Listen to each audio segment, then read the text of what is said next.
the Falcon tonight. My name is Emily Vail. I'm the Executive Director of the Hudson River Watershed Alliance.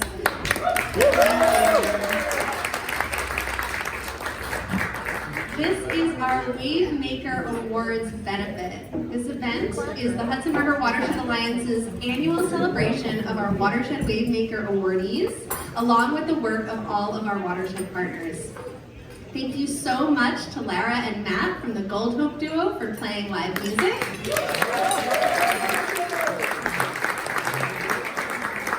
You can see them back at the Falcon in just a few weeks, and they have merged and more information on the table in the back. We have more information on the Hudson River Watershed Alliance on that table as well. So make sure, if you like their music, to take a CD home with you and get on their mailing list. I want to acknowledge and thank the Hudson River Watershed Alliance's Board of Directors. If you all could raise your hands, maybe stand up, give a wave. There we go. Yes. Thank you for everything you do for our organization. I also want to recognize Jen Benson, our Watershed Program Specialist.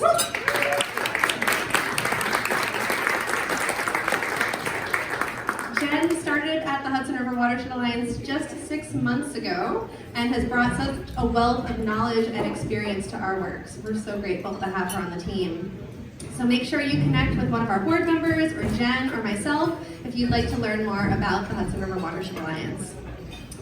We're honored tonight to be recognizing Russell Urban-Mead, the Village of Piermont Waterfront Resiliency Commission, Hudsonia Limited's Biodiversity Research Center, and the Sanctuary for Independent Media. What makes, exactly. What makes a watershed wavemaker? Each year, we recognize people in our community who are creating a ripple effect. Their work in their communities and organizations makes waves locally and regionally, inspiring others and building momentum. We strive to shine a light on those whose impact may be under-recognized. In some cases, we have unsung heroes, but in all cases, we have undersung heroes.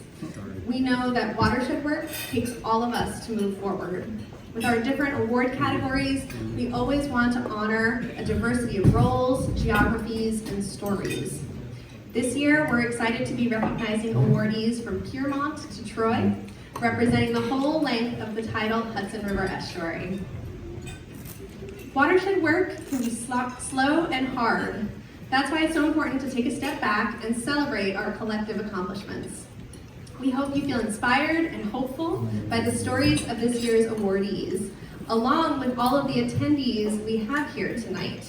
We hope in our informal portion of the program that you're able to meet someone new or connect with old friends and colleagues. And I want to just take a minute and thank you all for everything that you do, because each one of you plays such an important part in our watershed community. So.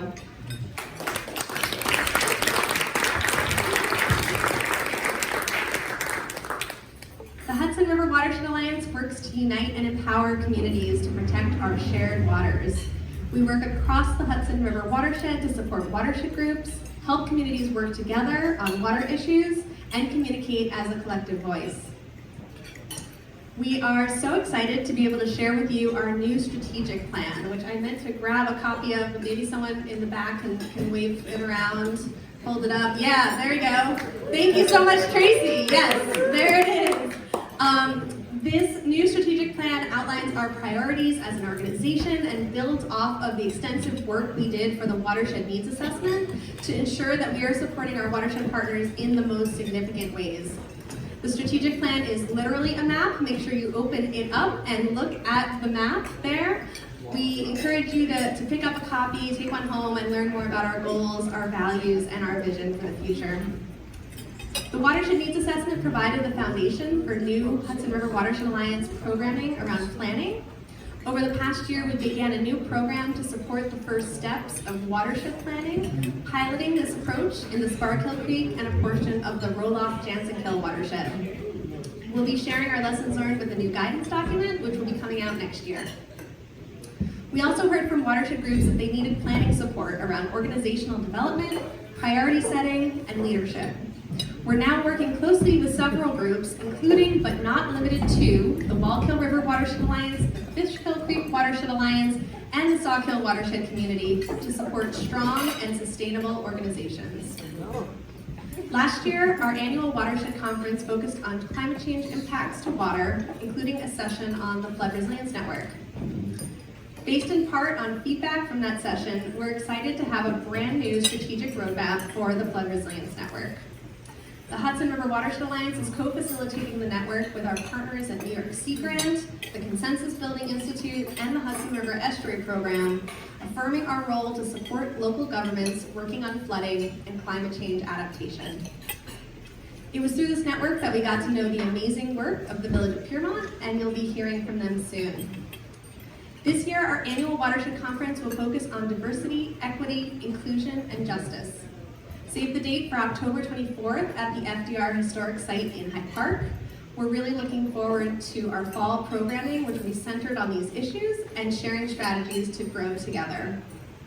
A couple other programming updates. We've been really busy this spring. We just wrapped up 2 land use trainings for local leaders in the Rondout, Esopus, and Fishkill Creek watersheds in partnership with the PACE Land Use Law Center. We're continuing our highly successful breakfast lecture program, of course started by WaveMaker Russell Urban-Mead back in 2007. Over the past year, the series has focused on state funding and technical assistance opportunities. We'll be wrapping this series up on June 8th with a focus on drinking water protection, and we have some flyers if you want to learn more about how to get signed up for that webinar. All of the webinars in the series are available on our website and our YouTube channel.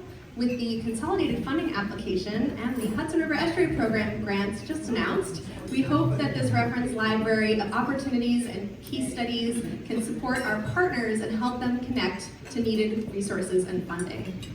Go get those grants. Let's do some more great projects. Thank you again for all that you all do and for your support of the Hudson River Watershed Alliance. Next, I'd like to hand it over to Dr. Kate Meyerdorks, the Hudson River Watershed Alliance's board president.